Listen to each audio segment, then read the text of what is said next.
the market's wrong. Like, Bitcoin is massively undervalued right now. And again, reiterating what I'm saying, there is just so little Bitcoin out there. Every quarter, Tether is going to be buying Bitcoin. Every couple months, MicroStrategy is buying, Semler is buying, and we're going to see more and more of that. So you can see the tide already turning. But just like in The Big Short, the market takes time to realize what's happening. It's always going to be the people that are paying attention to Bitcoin that see all these factors and are allocating to it. This is why Michael Saylor is going to try to buy as much as he can right now. I have my thesis that we will see an Omega candle, which is a $100,000 candle on the daily, which means Bitcoin would go tomorrow to 160,000. And I just see all the macroeconomic factors pointing towards that happening. US debt. Samson Mow begins by discussing the exponential rise in demand for stablecoins, particularly Tether, in global markets. According to Mow, EST has become a staple in regions like Latin America, where it is often referred to simply as digital dollars. The widespread adoption of stablecoins serves as an entry point for other digital assets, such as Bitcoin, indicating a growing appetite for decentralized financial solutions. Mow sees this demand as a bellwether for Bitcoin's future, with stablecoins acting as a bridge for users to eventually explore and invest in Bitcoin. Mow points to the Bitcoin hash rate as another crucial indicator of the asset's trajectory. Bitcoin's hash rate has reached an all-time high of 740 exahashes, which reflects the immense computational power supporting the network. The rising hash rate, despite Bitcoin's current price being below all-time highs, shows that miners and large entities remain confident in Bitcoin's long-term value. One of the most striking points Mow raises is his prediction of an Omega candle, where Bitcoin experiences a dramatic $100,000 daily price increase, pushing the price to $160,000. He attributes this to a confluence of factors, including the unsustainable US debt levels, currently increasing by $3 billion per day. Please take a little time to like this video, subscribe to the channel, and turn on post notifications for more videos like this. You can also check out our other videos on cryptocurrencies and the overall digital asset space and drop your comments and observations in the comments section below.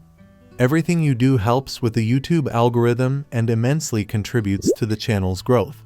Thanks and enjoy the video. Right, so I think it is important because it's an indicator of overall interest and demand. And what we've seen is the demand for stablecoins has just been going up and to the right nonstop. We're seeing more and more adoption, especially of USDT in global markets where they're quite dominant. And it's being used in LATAM and other markets as just digital dollars. They don't even call it a stablecoin. They don't call it Tether. They don't call it USDT. They just say digital dollar. So it's become ubiquitous. And I think that is a gateway into other assets like Bitcoin. So it's a good indicator of where Bitcoin is going. But it is going, it is going up all the time. And another parallel to that is Bitcoin hash rate. That's another indicator I think that is very important to watch. We're at 740 exahash now, which is all-time highs for Bitcoin hash rate. That's the power that's supporting the Bitcoin network.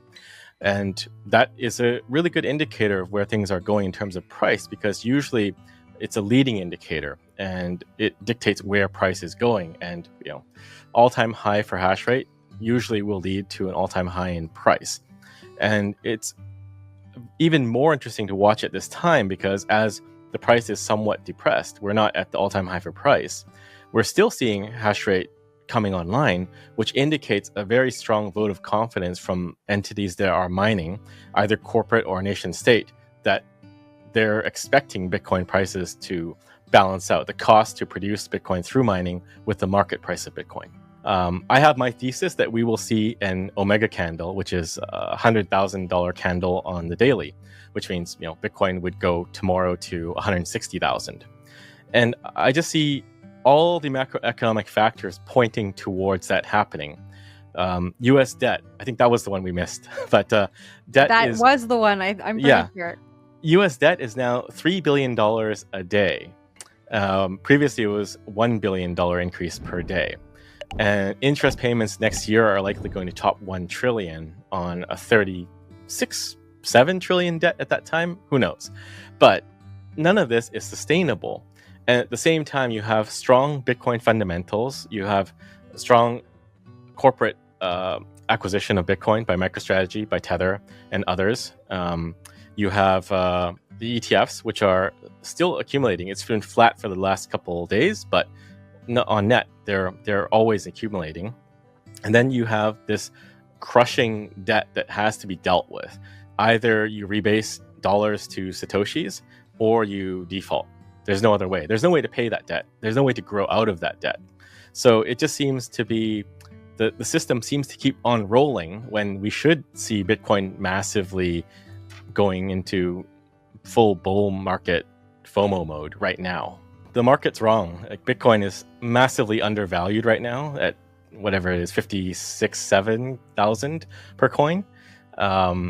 And again, reiterating what I'm saying, there is just so little Bitcoin out there. You can't double your holdings as a large entity at this point. So it's going to shoot up. The pressure has to be alleviated in other ways. So what I see right now is Bitcoin's like a beach ball, and we're pushing it underwater right now. And people are starting to get bored. Maybe it's intentional. Maybe it's paper Bitcoin, shorting Bitcoin and pushing the price down. But that is not sustainable simply because there's so much buy demand. Every quarter, Tether is going to be buying Bitcoin. Every couple months, MicroStrategy is buying, Semler is buying, and we're going to see more and more of that. One of the largest pension funds in the world in Korea is allocating to MicroStrategy now. So you can see the tide already turning. But just like in The Big Short, the market takes time to realize what's happening. It's always going to be the people that are paying attention to Bitcoin that see all these factors and are allocating to it. This is why Michael Saylor is going to try to buy as much as he can right now. Rate cuts are coming. And suddenly now people have decided rate cuts are bearish because there could be a recession if there are rate cuts. But, just roll back the clock a couple of years, everyone was complaining about high rates, and there's very low liquidity in the marketplace because no one has money. So you can't have it both ways. Is it bearish or is it bullish? It's only one or the other. I think it has to be bullish because you're seeing more liquidity being injected into the system. Another one was, what was it again? That historically September is a red month. Bitcoin does not perform well. And there are reports in various news outlets and by various technical analysts saying, Bitcoin could drop 40%. But, we already had a big drop. I don't think you can just go back to analyze historical data and say it's going to happen again. We had a big drop. And the interesting thing about that big drop was the massive influx of buying that came when Bitcoin went to the low 50s. This was when the US market opened. So the yen carry trade blew up, Japanese market, Asian markets were tanking. And then the moment that the US market opened, you just see Bitcoin rebounding. And I think that goes to show that there is strong demand, especially from the ETFs, where they're relatively price insensitive. And that also applies to Bitcoin being sort of recession proof because you have large pools of institutional capital that have nothing else to do. So in a recession, I think ordinary people, retail investors probably are going to have a hard time.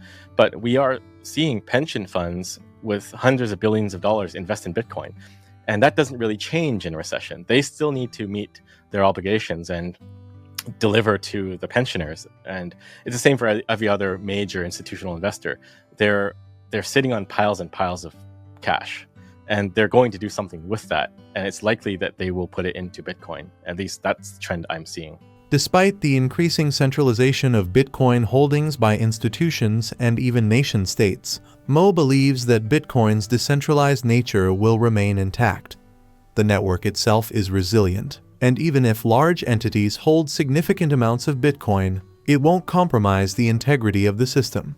Mow emphasizes that Bitcoin's connection to the traditional financial system is superficial, while the financial system can influence short-term price movements. Bitcoin remains a separate and secure asset. With tools like cold storage, individuals can maintain full control over their Bitcoin, shielding themselves from external market forces. A nation-state adopting Bitcoin is literally the separation of money and state. It's a voluntary separation, and I think that is a good path to pursue and to advocate for. It reduces the power of the state. It separates the ability to print money out of thin air from the state by them adopting Bitcoin. The second point I would make to that is it is a good thing for price insensitive investors like nation states to get into Bitcoin because they effectively have unlimited funds to print money with. Like, they can print money. So if they want Bitcoin, I think that starts to solve some of that problem. It alleviates some societal problems too when we inevitably rebase to a Bitcoin standard. If they start sooner rather than later, then it's easier to onboard, hundreds of millions of people and billions of people into a Bitcoin standard. But the key thing is, like, they will be buyers of Bitcoin once they understand that Bitcoin is valuable and they want it. So that money will just flow into Bitcoin. There's just no accountability. At least with institutional funds, they technically need to get the money from people that invest into them and then deploy it. But a nation state can just turn on a fire hose and inject money into Bitcoin.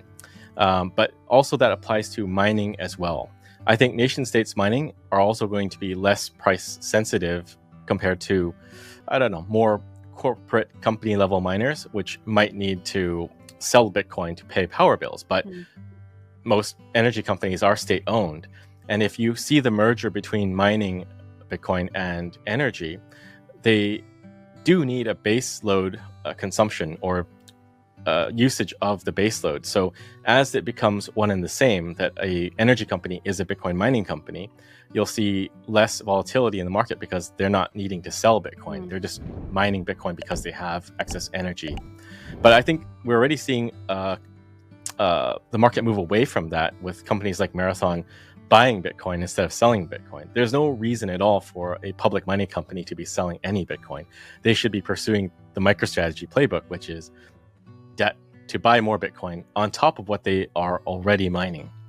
But back to the original point, I don't think Bitcoin is incompatible with centralized entities holding Bitcoin because the network itself is decentralized. And I think you have to run through the plays in your head. Like, if Bitcoin is valuable, countries will inevitably want it, just like they want gold and other things. So sooner or later, countries will want Bitcoin. And I think Bitcoin has been designed in such a way that large holders like countries or institutions having Bitcoin does not impact the network itself, because while Bitcoin is in the financial system now, because it is connected through the ETFs, it is still separate from the financial system. So the financial system can drive Bitcoin price short term based on the equities markets or whatnot, but it is totally separate. And like I said before, you can just have your Bitcoin in cold storage, and then at that point you're totally disconnected from everything. They can do everything they want on this side, issue paper Bitcoin. Hedge funds can short it on derivatives exchanges and whatnot, but you still have your Bitcoin and it's always in your possession in cold storage. Mow argues that while short-term price volatility may persist, the long-term outlook for Bitcoin is extremely bullish. With growing institutional and nation-state adoption, rising demand for stablecoins, and an increasing hash rate, the fundamental strength of Bitcoin has never been greater. As macroeconomic pressures mount, Bitcoin is poised to emerge as a global store of value, and Mow believes we are on the brink of witnessing a historic bull market for the world's most valuable cryptocurrency. Please like and subscribe my channel.